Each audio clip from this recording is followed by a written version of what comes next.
Então, o item 1 está certo? Está. O item 2 está certo? Não. Se fosse financeiro e permanente, estava certo, né? Que é o que está no 3. O item 3, financeiro e permanente, está certo? Não. Porque o plano de contas não considera isso na classificação. Como eu falei para vocês, a divisão entre financeiro e permanente são apenas atributos das contas contábeis. A estrutura é caracterizada pelos seus graus de conversibilidade e exigibilidade. Isso aqui, ó, para você ver, fica até meio estranho o layout, né? Porque eu botei em várias contas a possibilidade de ter atributo F e P na mesma conta, mostrando que a classificação em financeiro e permanente não é hierarquizada, não é. Isso aqui é hierarquizado, ó. Eu coloquei aqui as contas, os códigos para você ver a hierarquia. 1, 2. Tem um 3? Não. Só pode ser ativo circulante, não circulante. Né? No passivo, 2, passivo. 2, 1, passivo circulante. 2, 2, passivo não circulante. 2, 3, patrimônio líquido. Tem 2, 4? Não. Só tem 3 estruturas hierarquizadas. Ó. Nessas estruturas do ativo e do passivo, entrou o financeiro permanente? Em cada conta tem, ó. Mas isso aqui não é hierarquia. São atributos da conta contábil. Atributo de conta é diferente de código da conta. Só entra nos códigos das contas a hierarquia. E a hierarquia é divisão em circulante e não circulante. O item 3 diz uma afirmação correta. A divisão em financeiro e permanente é com base na sua dependência ou não da execução orçamentária. Mas ele não faz parte da hierarquia da estrutura do plano de contas aplicado ao setor público. Eles são atributos da conta contábil. Atributos são características da conta que ajudam a explicá-la melhor. O código da conta é quem está na hierarquia. E essa divisão de ativo circulante e não circulante é a divisão padrão. Portanto, só está certo o item 1. Apesar do item 3 ter uma afirmação correta. Mas, a hierarquia do plano de contas... Olha aqui se tem item. Tem 1 e 3, tem? Não. Tem não. Então não dava para ser, né? A resposta só pode ser a letra B. Apesar do item 3 ter uma afirmação correta. Mas ele não se aplica ao PCASP. Pelo menos no que diz respeito à estrutura. Quarta. Com relação à estrutura do balanço patrimonial, as cotas em tesouraria. Cotas em tesouraria. O que são cotas em tesouraria? São aquelas ações de empresas que a própria empresa compra e coloca no caixa. E essas contas serão redutoras do patrimônio líquido. Até que a empresa consiga vendê-las novamente e recompor o seu saldo de caixa. Item C, cotas de tesouraria. Interessante, por que no plano de contas não tem a palavra débitos de tesouraria, que a gente está acostumado a ouvir, não é? Quem estuda contabilidade sabe que a estrutura, nós geralmente falamos a nomenclatura da conta débitos de tesouraria, né? Por que ele não utilizou o nome do nome débitos de tesouraria? Primeiro, porque no plano de contas é cotas em tesouraria.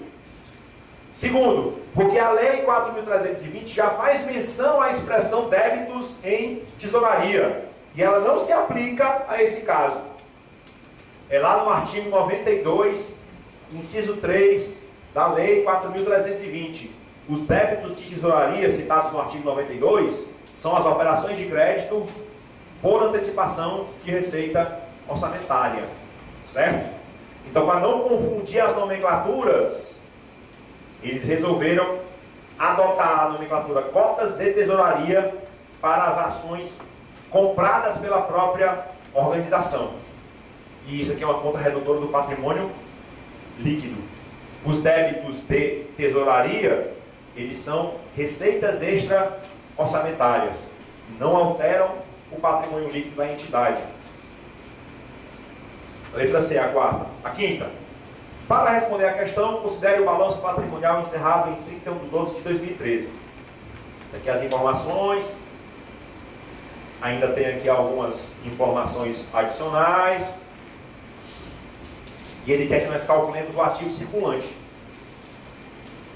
E para calcular o ativo circulante, o que precisa fazer? Identificar em todas as contas quais são os bens e ou direitos que são conversíveis em dinheiro em curto prazo. E dessa forma, apurarmos qual foi a variação nas contas do ativo circulante, considerando que o ativo circulante possui saldo inicial. Não está no balanço saldo inicial, né? Tem aqui, né? Acho que é. Ele tem um saldo inicial, que é de 450.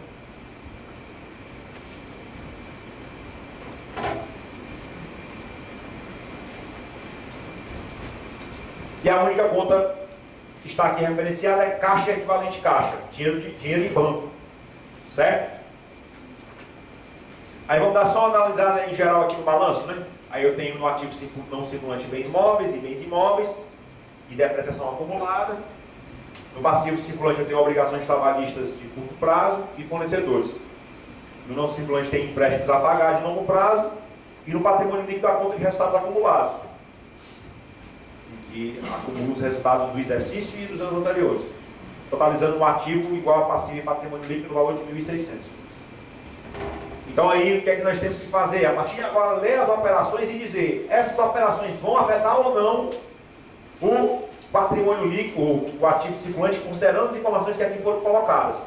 E o primeiro ponto é justamente a arrecadação de receitas patrimoniais. Você poderia questionar o seguinte: qual é o regime que eu vou utilizar para registrar a minha receita? É o regime de competência. Porém, é possível registrar a receita pelo regime de caixa em algumas situações? É quando o fato gerador do direito a receber coincide com o momento do recebimento do recurso. É o caso, por exemplo, de rendimentos de aplicações financeiras. Por exemplo, você não contabiliza rendimentos a receber. Quando você contabiliza a receita com rendimentos, já é porque o dinheiro entrou na sua conta. Então, no caso aqui, se a receita patrimonial aqui lançada se referisse a rendimentos de aplicações financeiras, por exemplo, e aumentaria o ativo circulante quando entrasse o dinheiro? E mesmo que não fosse esse caso, professor, existe algum crédito a receber registrado no ativo circulante? Não. Então, de uma forma ou de outra, essa arrecadação vai impactar o ativo circulante, aumentando ou diminuindo?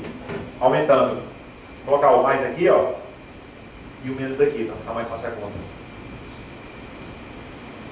Empenho da despesa com pessoal e encargos afeta o ativo circulante? Não. Afeta o passivo circulante? Não. Quando é que vai afetar o passivo circulante? Somente quando ocorrer a liquidação da despesa. Lembram quando a gente fez a DVP? Que a gente disse que a DVP só é impactada quando ocorre a liquidação? O patrimônio também só vai ser impactado quando ocorre a liquidação, em geral, né? Na maioria dos casos é assim. Mas o empenho da despesa afeta o passivo financeiro? Sim, ó. Quanto mais empenho? Passivo financeiro. Empenho da despesa com juros e encargos da dívida afeta o ativo circulante? Não. É outro passivo financeiro aqui. Arrecadação da receita de transferências correntes. Transferências obrigatórias vindo da União para esse ente federado. Qual é esse ente aqui que eu não vi? Ele não disse, né? Digamos que é um Estado. Quando o dinheiro entrar na conta do governo, o governo não recebe a transferência, não contabiliza a transferência a receber. Ele se contabiliza a VPA quando ele recebe dinheiro. Isso vai afetar. Pagamento de fornecedores do exercício 2013, ó. Em 2013 tinha 240 de fornecedor e ele pagou 150. Isso vai afetar o ativo circulante? Vai. Tanto o ativo como o passivo circulante diminuindo os dois lados. Tem que pagar com dinheiro, né? A obrigação. Empenho da despesa com conservação e manutenção de bens imóveis. Isso aqui afeta o ativo circulante? Não. Isso aqui é um passivo financeiro. Recebimento de calção de empresa contratada para a execução de obras. Isso aqui afeta o ativo circulante? Sim, porque vai entrar dinheiro disponível. Mas afeta também o passivo circulante, porque eu tenho uma obrigação de devolver esse dinheiro. Mas como ele impede só o ativo circulante, vai afetar, né? Hã? Porque o que acontece? Se ele está pedindo só um lado, você tem que colocar ele aqui. Se estivesse pedindo o impacto sobre o ciclo circulante, aí não afetava, porque afetava de um lado e do outro, certo? Mas como aqui está pedindo só o que afeta o ativo circulante, ele não dinheiro no caixa, quando você recebe o depósito. Arrecadação da receita de serviços. Ele disse se ela foi previamente lançada, então vamos ter que aumentar nosso caixa. Se ele tivesse dito, ela foi previamente reconhecida, afetava o ativo circulante? Não, porque quando eu reconheci a arrecadação, quando eu reconheci o serviço, eu lancei o crédito a receber. E quando eu recebo ele, eu baixo o crédito a receber contra o disponível. É um ativo contrativo, aí não operaria o ativo circulante. Mas ele não me disse se aqui foi lançado anteriormente ou não. E no balanço não tem nenhum crédito a receber no ativo circulante, né? Não tem. Recebimento de doação de 2 tratores novos. Recebimento de trator vai afetar o ativo circulante? Não. Afetará o ativo não circulante. Pagamento de despesas orçamentárias empenhadas no exercício de 2014. Vai diminuir o ativo circulante? Vai. Tanto o ativo circulante como o passivo circulante. Os dois. Mas como ele quer só o ativo circulante, está lá diminuindo, porque ele tem que pagar a despesa. Doação de 2 imóveis adquiridos em 2012 para uma autarquia hospitalar municipal. Isso vai afetar o ativo não circulante. Não entra aqui, né? Arrecadação de receitas tributárias. Como ele não me disse se o fato gerador aconteceu anteriormente, se tivesse acontecido o fato gerador, não alterava o ativo circulante, né? Mas ele não me falou, então vai ter que afetar. Pagamento de obrigações trabalhistas do exercício 2013, ó. Tinha 180 de obrigações trabalhistas, ele pagou 90. Aqui, ó. Diminuiu o ativo circulante. Então vamos fazer aqui as contas. A diminuição do ativo circulante foi de quanto? Foi de 5, 13, 9, 22. 22 não. 120. E aqui? 440? Não, é 840, né? Não, 1440, que eu tenho direito. Pronto, quanto é que é? Aumentou em 4.440, diminuiu em 820, vai ficar 620, não é? Se a gente fez a conta certa aí, se eu fiz a conta certa, acho que não. Faltou alguma coisa aqui. Ainda mais? 1140?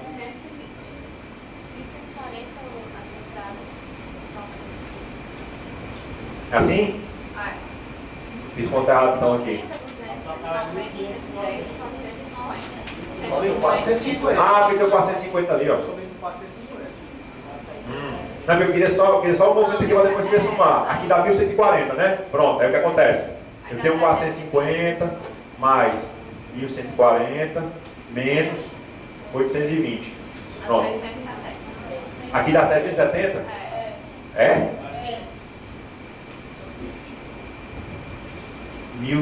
Tá certo. Aqui dá 1590, né? Somando esse com esse. Aqui dá 820, 770. Pronto. Tem resposta? Letra D.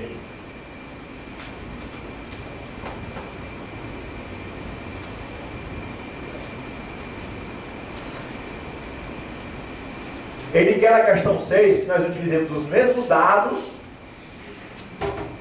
e diga quanto é que foi inscrito de restos a pagar em 2014. Aí essa acepção aqui já não é mais a acepção patrimonial da lei 4.320, certo? Aliás, da STN, do MCASP. Já é a acepção da lei 4.320. Vamos ter que pegar tudo que foi empenhado, menos tudo que foi pago, para poder chegar à resposta.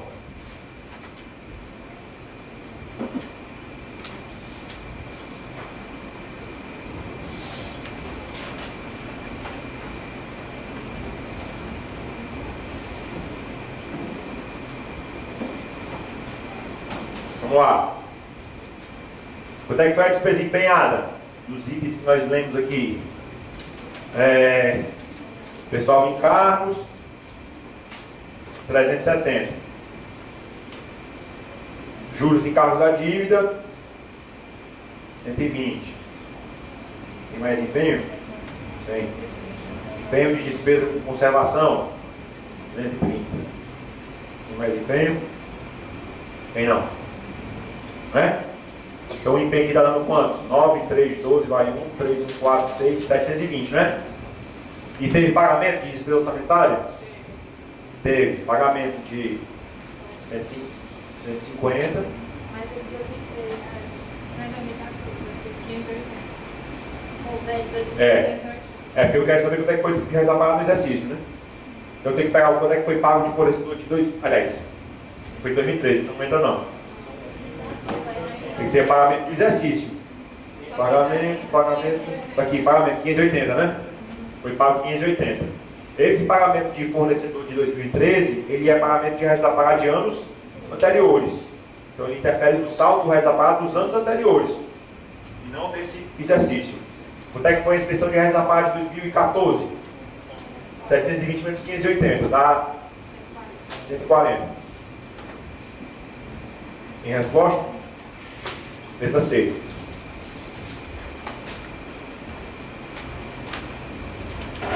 Vamos lá, sétima questão. Ele quer que a gente calcule o quê? O ativo. Ele quer saber o que aconteceu com o ativo. Se o ativo aumentou, se ele diminuiu. Então eu vou ter que pegar as transações que estão listadas aqui e verificar os impactos delas no ativo.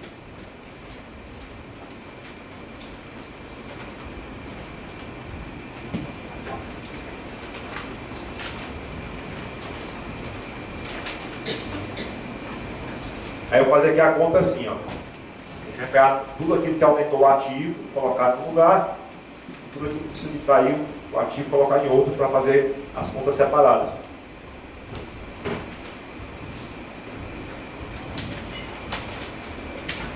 Aí, eu acho que não tem nenhum saldo anterior aqui, né? É só, deixa eu ver aqui nessas informações adicionais. Esse tem saldo anterior. Fato gerador, a receita em fundo de juros, ocorreu em 2014, a despesa do pessoal em encargos relativa à manutenção, houve consumo de 3.900.000 de material de consumo, serviço terceiro, manutenção de elevadores, juros e encargos da dívida de 2014 e não tem nenhuma informação de saldo inicial, ele já parte do zero. Né? Nem precisava, porque ele quer o aumento da diminuição, né? Então é só decorrente das transações que ocorreram no exercício. Vamos lá, analisando item por item. A previsão da receita e a fixação da despesa geram aumento no ativo ou diminuição? Não, porque isso aqui só são atos orçamentários. Só mexeremos com contas das classes 5 e 6 do plano de contas. Lançamento de receitas tributárias no valor de 16 milhões e arrecadação no valor de 15. Qual dos dois vai afetar o tamanho do ativo? Não. Quem é maior aí, a arrecadação ou o lançamento? É o lançamento. O lançamento vai gerar aumento de ativo? Vai. Você não vai registrar o crédito a receber? Aí quando acontecer a arrecadação, o que você vai fazer? Você vai lá no crédito a receber de 16 milhões, vai tirar 15 milhões e jogar no caixa. Quanto é que é o total do ativo para essa operação? 16 milhões. Ele não modificou-se. Então, somente o lançamento vai alterar o total do ativo. Somente. A arrecadação é um fato permutativo dentro do próprio ativo. Não altera. Certo? Aqui é a questão do regime de competência. Né? Eu estou analisando aqui o regime de competência. Pela competência, o ativo só foi alterado quando ocorreu o lançamento. A arrecadação só vai modificar a qualidade dos itens do ativo. Eu poderia muito bem colocar aqui, ó, diminuiu 15 milhões aqui e colocou 15 milhões no outro ativo, mas aí é só para fazer conta desnecessária. É melhor colocar só o que altera mesmo, que seria o caso aqui do lançamento. Aí vamos lá, lançamento e arrecadação de transferências correntes intergovernamentais, no valor de 20 milhões. Aí como ele não fez distinção, e ambos são iguais, vai aumentar aqui em 20 milhões. Está tudo entrando no banco? Nas contas. Lançamento e arrecadação de receitas de serviços, no valor de 6 milhões. A mesma coisa. Ó. receita orçamentária que foi lançada no exercício, se espera arrecadar no exercício e ocorreu a arrecadação do exercício. Então o ativo circulante aumentou em 6 milhões. Lançamento e arrecadação de outras receitas correntes, multas e juros. Ele fez uma observação sobre isso aqui, né? De novo aqui. Ele está dizendo que os fatos de apoio da receita de juros e multas ocorreram em 2014. Juros e multas. E o ano é 2014. Portanto, vai entrar aqui. 300 mil. Recebimento de créditos tributários inscritos em dívida ativa, no valor de 1 milhão. Recebimento de créditos tributários inscritos em dívida ativa, vai aumentar o ativo circulante? Teoricamente não, certo? Nessa questão aqui ele deveria ter dito para a gente, esse crédito tributário inscrito em dívida ativa está no longo ou no curto prazo? Se ele estiver no longo prazo, isso vai aumentar o ativo circulante. Mas eu estou supondo que a dívida ativa está no curto prazo. Eu estou supondo, certo? Somente com essa suposição que existe possibilidade de termos dívida ativa no curto prazo. Quando eu tenho estimativa de receber dívida ativa no exercício, eu tenho que colocar ela como ativo circulante. Se a dívida ativa você tem estimativa para receber em exercícios indefinidos, aí eu boto ela no ativo não circulante. Normalmente ficaria no longo prazo. Normalmente ficaria uma parte no longo e uma parte no curto prazo. Vamos citar aqui um exemplo, para ficar melhor transparecer, certo? A dívida ativa, inclusive, ganhou um capítulo especial no Manual de Contabilidade aplicada ao setor público. É óbvio que para esse curso talvez não seja interessante, mas para quem vai continuar estudando contabilidade pública, tem um capítulo do manual que se refere aos procedimentos contábeis específicos. Porque nessa questão da transição da antiga para a nova contabilidade pública, alguns pontos ficariam em interrogação. Como tratar isso? E lá nesse capítulo tem uma parte especialmente voltada para a dívida ativa. Certo? Qual é o grande problema da dívida ativa? Isso não é uma questão teórica, certo? Porque essa parte que o manual aborda é uma parte prática. Para fins teóricos, a dívida ativa é o direito a receber, classificado como ativo. A sua capacidade de ser recebida ou não, no curto ou no longo prazo, é que diferencia o que é circulante e não circulante. O problema é que em situações práticas, você acaba percebendo que na realidade os governos têm muitas dificuldades para arrecadar o que eles escrevem em dívida ativa. A capacidade de recuperação da dívida ativa é muito pequena. O governo escreve 100 e só arrecada 10. Porque se chegar ao ponto de escrever a dívida ativa é porque provavelmente o contribuinte é muito insolvente. Porque nós que somos cidadãos comuns, a gente paga nossos tributos em dia. Ou se atrasa só um pouquinho. Dificilmente você vê uma pessoa física sendo inscrita em dívida ativa. Geralmente quem é inscrito em dívida ativa são as grandes corporações, geralmente. Ou empresas que já são predispostas a não pagar impostos. Então existe uma dificuldade de saber se aquele crédito inscrito é recebível mesmo ou não. Mas, tirando a parte supostamente podre da dívida ativa, que olhando só para aquilo que pode ser recebido, aí o manual estabelece. Você vai ter que criar um método para separar o que é que vai ser classificado no ativo circulante e no ativo não circulante. Se não há indicação na dívida ativa do quanto você vai arrecadar, porque de fato tem esse contexto. A dívida ativa geralmente quando está escrita é porque está no caso extremo. O contribuinte não vai pagar. E nessa lógica, tudo seria não circulante e talvez já deveria ser feito algum ajuste para perdas. E é disso que o manual aborda. Algum ajuste para perdas. Porque eu vou ficar com um ativo lá que vai passar anos e anos e anos do meu patrimônio e nunca vou arrecadar. Então, provavelmente ele é podre. Mas desconsiderando essa afirmação e levando em consideração de que existe uma tendência em geral, você faz um estudo, de tudo que é inscrito na dívida ativa, 20% é arrecadado no primeiro ano. Quando você jogar a dívida ativa no patrimônio, você joga todo no ativo não circulante, e os 20% que se estima que vai arrecadar no ano que vem, você tira do não circulante e coloca no circulante. Aí no ano seguinte, as projeções mostram que daqueles 100% inscritos, 10% são arrecadados no segundo ano. Aí no ano seguinte, você tira mais 10% daqui e coloca no circulante. E assim você vai migrando do não circulante para o circulante, certo? Na inscrição vai tudo para o não circulante e em virtude desse estudo que o governo faz, ele ao mesmo tempo tira do não circulante e coloca no circulante. Porque eu não posso ter um recurso do não circulante direto para o caixa. Isso é padrão contábil. Não circulante é recurso que não se pretende transformar em dinheiro até o final do ano de referência, né, no balanço de referência. Então não faz sentido o recurso sair do não circulante direto do caixa, porque ele não é líquido. Então ele teria que passar para o circulante para depois virar caixa. Foi essa premissa que a prova, eu acho, quis abordar. Por isso que ela não disse se era de curto ou se era de longo prazo. Porque ela admite que eu só posso arrecadar um recurso de crédito a receber que está colocado no ativo circulante. Porque se tivesse no não circulante, na hora que eu transformo de não circulante para circulante, afetaria o ativo circulante. Mas como ele parte do pressuposto dessa ideia que eu estou lhes passando, de que eu não posso transformar algo em não circulante em caixa direto, isso está no ativo circulante. Certo? Por isso não vai entrar na nossa conta. Professor, voltando aqui na transferência corrente intergovernamental, se fosse intergovernamental, ele está pedindo ativo consolidado, a demonstração consolidada, aí eu não... Se fosse intergovernamental, a consolidada não entra. Aliás, a intra não entra. Certo? Eu nem prestei atenção nesse detalhe, você me lembrou bem. Que é intergovernamental, tudo bem. Seria entre município e estado. Isso. Seria aqui no caso entre a União e o município, ou o Estado e o município. O Estado repassa IPVA para o município. Isso é uma transferência intergovernamental.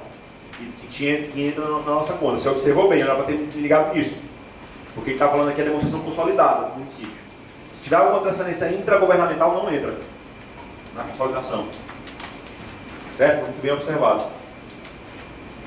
Vamos nós. Recebimento de aluguéis no valor de R$900 mil, cujo direito já havia sido reconhecido pela contabilidade em 2013. É o mesmo caso da dívida ativa.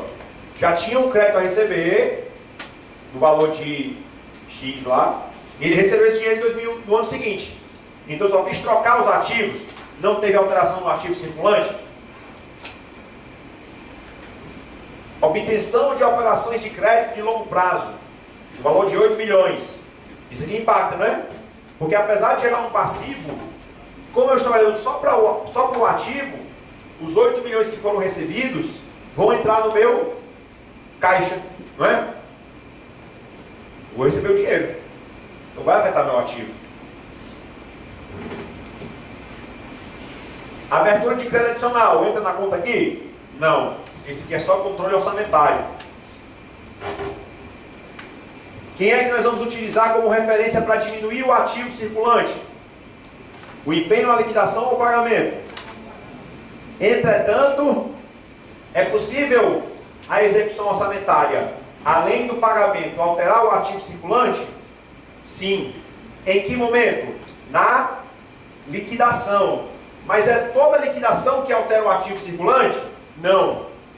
É a liquidação apenas das despesas não efetivas. Quando eu liquido uma despesa não efetiva, qual é o comportamento da liquidação da despesa não efetiva? Isso. Lá naquela aula sobre plano de contas, a gente fez um lançamento sobre isso, não foi? Como é que eu faço um lançamento de uma despesa não efetiva? Fazendo lá pelo menos um lançamento na natureza da informação orçamentária, natureza da informação patrimonial. No orçamento, como é que é o lançamento? De liquidação de despesa não efetiva. 6 contra 6, né? Vem quem aqui? Crédito empenhado a liquidar contra quem? Crédito empenhado, liquidado a pagar. Registrei a liquidação da despesa orçamentária. Mas do ponto de vista patrimonial, o que acontece? Surge fornecedor a pagar? Surge passivo circulante para tributo F, né? E a contrapartida é quem? Por exemplo, né? Estoque. Ativo circulante. Atributo P. Você que mexe com ativo? Mexe. Então nós vamos ter que analisar aqui o empenho? Não. Nós vamos ter que analisar a liquidação. Mas é qualquer liquidação que eu vou analisar? Não. Apenas aquelas das despesas não efetivas. Liquidação de despesas com pessoal e encargos. Pessoal e encargos, é despesa efetiva ou não efetiva? Não, aliás, é efetiva, perdão. Eu ia dizer que não entra, mas a despesa é efetiva, não entra. Serviço terceiros, pessoa jurídica. Entra ou não? Não. Isso aqui é despesa efetiva, não entra aqui na nossa análise. Material de consumo, 4 milhões e 100, entra? Sim.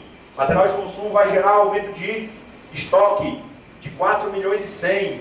Porque material de consumo é despesa não efetiva quando eu adquiro.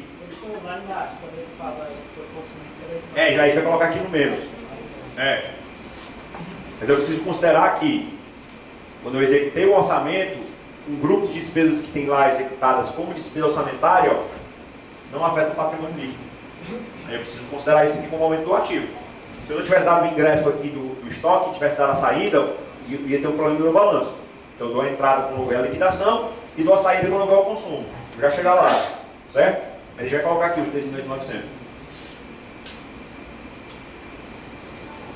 Investimento nas obras e instalações. Quando eu fizer a execução da despesa, vai ter aumento do meu patrimônio? Vai, no ativo e no passivo, né? Mas aumenta o patrimônio do ativo. O 4.100 é o material de consumo. Eu estou olhando no canto certo? Estou olhando no canto errado. Esse aqui eu olhei errado. 140. Tem resposta? Letra C.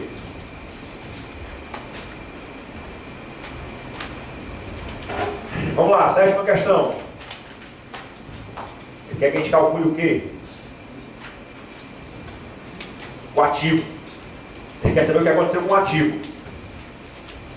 Se o ativo aumentou, se ele diminuiu. Então eu vou ter que pegar as transações que estão listadas aqui e verificar os impactos delas no ativo.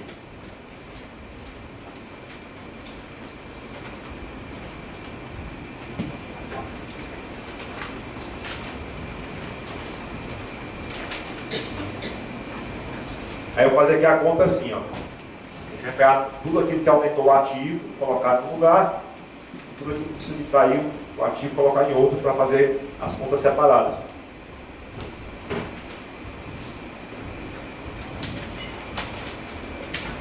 Aí, eu acho que não tem nenhum saldo anterior aqui, né? É só, deixa eu ver aqui nessas informações adicionais. Se tem saldo anterior.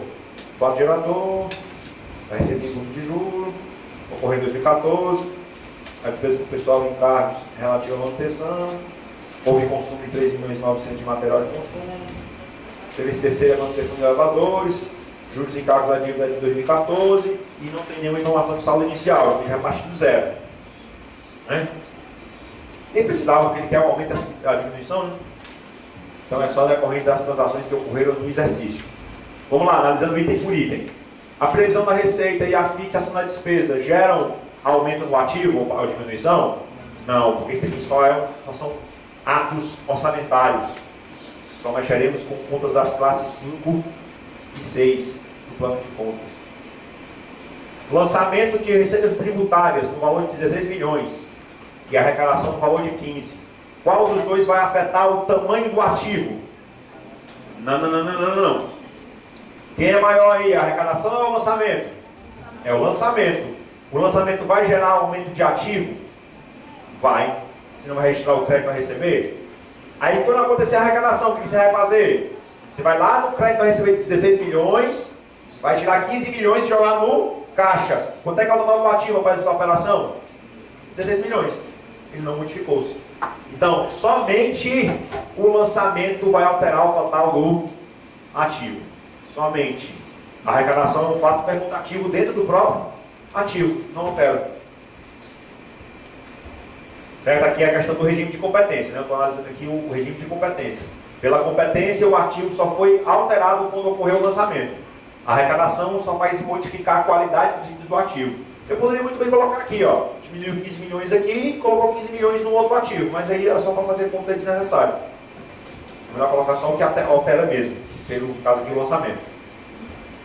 Aí vamos lá, lançamento e arrecadação de transferências correntes intergovernamentais, no valor de 20 milhões. Aí como ele não fez distinção, e ambos são iguais, vai aumentar aqui em 20 milhões. Está tudo entrando no banco? Nas contas. Lançamento e arrecadação de receitas de serviços, no valor de 6 milhões. A mesma coisa. Ó. Receita orçamentária que foi lançada no exercício, se espera arrecadar no exercício e ocorreu a arrecadação do exercício. Então o ativo simplesmente aumentou em 6 milhões. Lançamento e arrecadação de outras receitas correntes, multas e juros. Ele fez uma observação sobre isso aqui, né? De novo aqui. Ele está dizendo que os fatos da receita de juros e multas ocorreram em 2014. Juros e multas. E o ano de 2014. Portanto, vai entrar aqui. 300 mil. Recebimento de créditos tributários inscritos em dívida ativa, no valor de 1 milhão. Recebimento de créditos tributários inscritos em dívida ativa, vai aumentar o ativo circulante? Teoricamente não, certo? Nessa questão aqui ele deveria ter dito para a gente, esse crédito tributário inscrito em dívida ativa está no longo ou no curto prazo? Se ele estiver no longo prazo, isso vai aumentar o ativo circulante. Mas eu estou supondo que a dívida ativa está no curto prazo. Eu estou supondo, certo? Somente com essa suposição que existe possibilidade de termos dívida ativa no curto prazo. Quando eu tenho estimativa de receber dívida ativa no exercício, eu tenho que colocar ela como ativo circulante.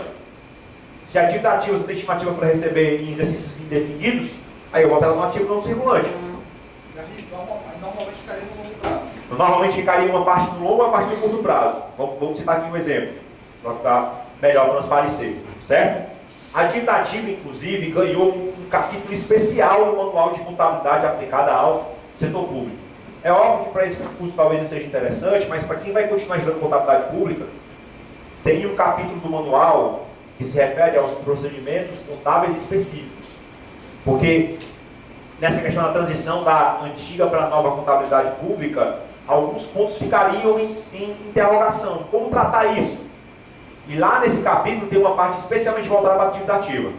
Certo? Qual é o grande problema da dívida ativa? Isso não é uma questão teórica, certo? Porque essa parte que o manual aborda é uma parte prática. Para fins teóricos, a dívida ativa é o direito a receber, classificado como ativo. A sua capacidade de ser recebida ou não, no curto ou no longo prazo, é que diferencia o que é circulante e não circulante. O problema é que em situações práticas, você acaba percebendo que na realidade os governos têm muitas dificuldades para arrecadar o que eles escrevem em dívida ativa. A capacidade de recuperação da dívida ativa é muito pequena. O governo escreve 100 e só arrecada 10. Porque se chegar ao ponto de escrever a dívida ativa é porque provavelmente o contribuinte é muito insolvente. Porque nós que somos cidadãos comuns, a gente paga nossos tributos em dia. Ou se atrasa só um pouquinho. Dificilmente você vê uma pessoa física sendo inscrita em dívida ativa. Geralmente quem é inscrito em dívida ativa são as grandes corporações, geralmente. Ou empresas que já são predispostas a não pagar impostos. Então existe uma dificuldade de saber se aquele crédito inscrito é recebível mesmo ou não. Mas, tirando a parte supostamente podre da dívida ativa, que olhando só para aquilo que pode ser recebido, aí o manual estabelece. Você vai ter que criar um método para separar o que é que vai ser classificado no ativo circulante e no ativo não circulante. Se não há indicação na dívida ativa do quanto você vai arrecadar, porque de fato tem esse contexto. A dívida ativa geralmente não é escrita porque está num caso extremo. O contribuinte não vai pagar. E nessa lógica, tudo seria não circulante e talvez já deveria ser feito algum ajuste para perdas. E é disso que o manual aborda. Algum ajuste para perdas. Porque eu vou ficar com um ativo lá que vai passar anos e anos e anos do meu patrimônio e nunca vou arrecadar. Então, provavelmente ele é podre.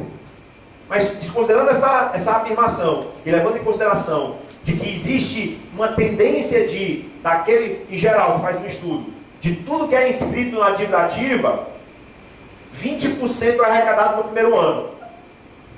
Quando você jogar a dívida ativa no patrimônio, você joga todo no ativo não circulante, e os 20% que se estima que vai arrecadar no ano que vem, você tira do não circulante e coloca no circulante. Aí no ano seguinte, as projeções mostram que daqueles 100% inscritos, 10% são arrecadados no segundo ano. Aí no ano seguinte, você tira mais 10% daqui e coloca no circulante.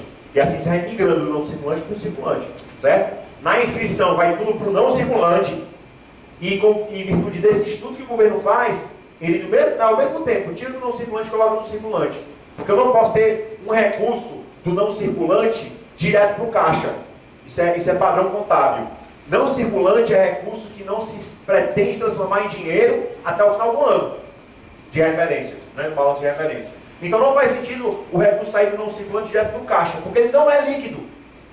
Então ele teria que passar para o circulante para depois virar caixa. Foi essa premissa que a prova, eu acho, quis abordar. Por isso que ela não disse se era de curto ou se era de longo prazo. Porque ela admite que eu só posso arrecadar um recurso de crédito a receber que está colocado no ativo circulante. Porque se tivesse no não circulante, na hora que eu transformo de não circulante para circulante, afetaria o ativo circulante. Mas como ele parte do pressuposto, dessa ideia que eu estou lhes passando, de que eu não posso transformar algo em não circulante em caixa direto, isso está no ativo circulante. Certo? Por isso não vai entrar na nossa conta. Professor, voltando aqui na transferência corrente intergovernamental, se fosse intragovernamental, ele está pedindo ativo consolidado, na demonstração consolidada, aí eu não... Se fosse intergovernamental, a consolidada não entra. Aliás, a intra não entra. Certo? Eu nem prestei atenção nesse detalhe, você me lembrou bem. Que é intergovernamental, tudo bem. Seria entre o município e o Estado. Isso. Seria aqui no caso entre a União e o município, ou o Estado e o município. O Estado repassa o IPVA para o município. Isso é uma transferência intergovernamental. Que entra na nossa conta. Você observou bem, era para ter ligado nisso. Porque ele está falando aqui a demonstração consolidada do município. Se tiver alguma transferência intragovernamental, não entra na consolidação. Certo? Muito bem observado. Vamos nós. Recebimento de aluguéis no valor de R$900 mil, cujo direito já havia sido reconhecido pela contabilidade em 2013. É o mesmo caso da dívida ativa. Já tinha um crédito a receber, no valor de X lá, e ele recebeu esse dinheiro no ano seguinte. Então só quis trocar os ativos, não teve alteração no ativo circulante. Obtenção de operações de crédito de longo prazo, no valor de 8 milhões. Isso aqui impacta, não é? Porque apesar de gerar um passivo, como eu estou olhando só para o ativo, os 8 milhões que foram recebidos vão entrar no meu. E quando eu recebo ele, eu baixo o crédito a receber contra o disponível. É um ativo contrativo, aí não operaria o ativo circulante. Mas ele não me disse se isso aqui foi lançado anteriormente ou não. E no balanço não tem nenhum crédito a receber no ativo circulante, né? Não tem. Recebimento de doação de 2 tratores novos. Recebimento de trator vai afetar o ativo circulante? Não. Afetará o ativo não circulante. Pagamento de despesas orçamentárias empenhadas no exercício de 2014. Vai diminuir o ativo circulante? Vai. Tanto o ativo circulante como o passivo circulante. Os dois. Mas como ele quer só o ativo circulante, está lá diminuindo. Ó, porque ele tem que pagar a despesa. Doação de 2 imóveis adquiridos em 2012 para uma autarquia hospitalar municipal. Isso vai afetar o ativo não circulante. Não entra aqui, né? Arrecadação de receitas tributárias. Como ele não me disse se o fato gerador aconteceu anteriormente, se tivesse acontecido o fato gerador, não alterava o ativo circulante. Né? Mas ele não me falou, então vai ter que afetar. Pagamento de obrigações trabalhistas do exercício 2013. Ó. Tinha 180 de obrigações trabalhistas, ele pagou 90. Aqui, ó, diminuiu o ativo circulante. Então vamos fazer aqui as contas. A diminuição do ativo circulante foi de quanto? 8, 5, 13, 9, 22. 22 não?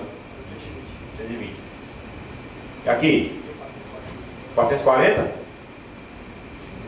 Não, é 840, né?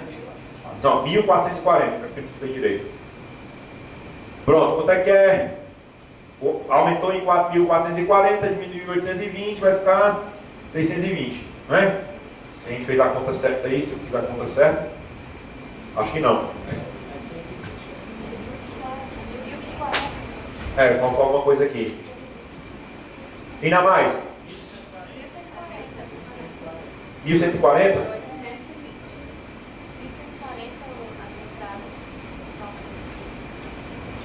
É assim? Fiz conta errado então aqui. Ah, porque deu 450 ali, ó. Não, eu queria só o movimento aqui para depois somar. Aqui dá 1140, né? Pronto, aí o que acontece? Eu tenho 450 mais 1140 menos 820. Pronto. Aqui dá 770? É?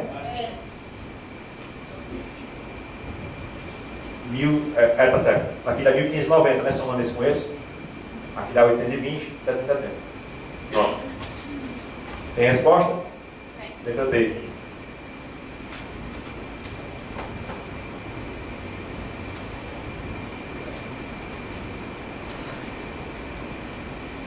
Ele quer na questão 6 que nós utilizemos os mesmos dados e diga quanto é que foi inscrito de restos a pagar em 2014. Aí essa acepção aqui já não é mais a acepção patrimonial da lei 4.320, certo? Aliás, da STN, do NCASP. Já é a acepção da lei 4.320. Vamos ter que pegar tudo que foi empenhado, menos tudo que foi pago, para poder chegar à resposta.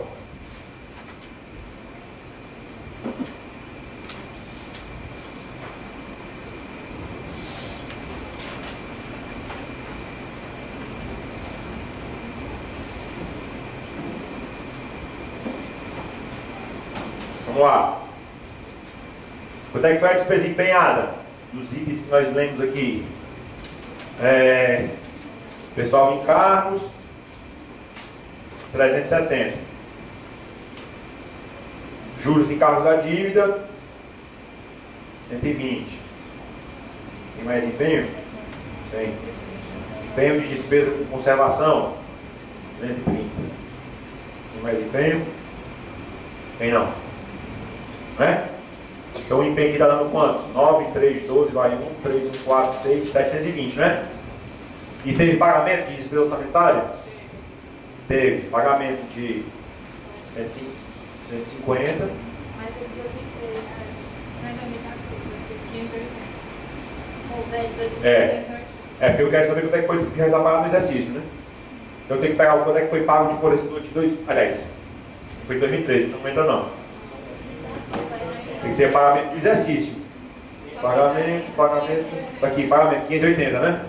Foi pago 580. Esse pagamento de fornecedor de 2013, ele é pagamento de resto a pagar de anos anteriores. Então ele interfere no saldo do resto a pagar dos anos anteriores. E não desse exercício. Quanto é que foi a inscrição de resto a pagar de 2014? 720 menos 580. Dá ativo circulante. Considerando que o ativo circulante possui saldo inicial. Não está no balanço o saldo inicial, né? Tem aqui, né? Eu acho que é. Ele tem um saldo inicial. E é de 450.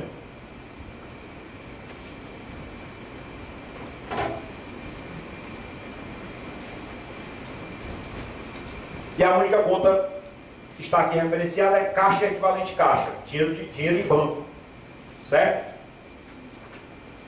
Aí vamos dar só uma analisada em geral aqui no balanço, né? Aí eu tenho no ativo não circulante bens móveis e bens imóveis e depreciação acumulada. No passivo circulante eu tenho obrigações trabalhistas de curto prazo e fornecedores. No não circulante tem empréstimos a pagar de longo prazo e no patrimônio líquido a conta de resultados acumulados.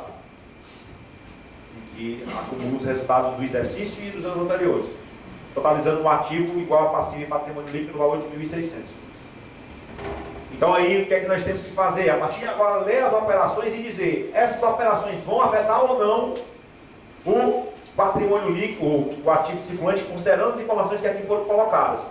E o primeiro ponto é justamente a arrecadação de receitas patrimoniais. Você poderia questionar o seguinte: qual é o regime que eu vou utilizar para registrar a minha receita? É o regime de competência. Porém, é possível registrar a receita pelo regime de caixa em algumas situações? Quando o fato gerador do direito a receber coincide com o momento do recebimento do recurso. É o caso, por exemplo, de rendimentos de aplicações financeiras. Por exemplo, você não contabiliza rendimentos a receber. Quando você contabiliza a receita com rendimentos, já é porque o dinheiro entrou na sua conta. Então, no caso aqui, se a receita patrimonial aqui lançada se referisse a rendimentos de aplicações financeiras, por exemplo, e aumentaria o ativo circulante quando entrasse o dinheiro? E mesmo que não fosse esse caso, professor, existe algum crédito a receber registrado no ativo circulante? Não. Então, de uma forma ou de outra, essa arrecadação vai impactar o ativo circulante, aumentando ou diminuindo? Aumentando. Vou colocar o mais aqui, ó, e o menos aqui, para ficar mais fácil a conta. Empenho da despesa com pessoal em encargos afeta o ativo circulante? Não. Afeta o passivo circulante? Não. Quando é que vai afetar o passivo circulante? Somente quando ocorrer a liquidação da despesa. Lembram quando a gente fez a DVP? Que a gente disse que a DVP só é impactada quando ocorre a liquidação? O patrimônio também só vai ser impactado quando ocorre a liquidação, em geral, né? Na maioria dos casos é assim. Mas o empenho da despesa afeta o passivo financeiro? Sim, ó. Quanto mais empenho, passivo financeiro. Empenho da despesa com juros e encargos da dívida afeta o ativo circulante? Não. É outro passivo financeiro aqui. Arrecadação da receita de transferências correntes.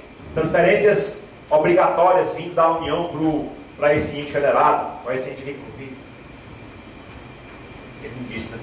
Digamos que é um Estado. Quando o dinheiro entrar na conta do governo, o governo não recebe a transferência, não contabiliza a transferência a receber.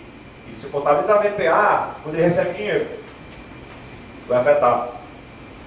Pagamento de fornecedores do exercício 2013, ó. Em 2013 tinha 240 de fornecedor e ele pagou 150. Isso vai afetar o ativo circulante?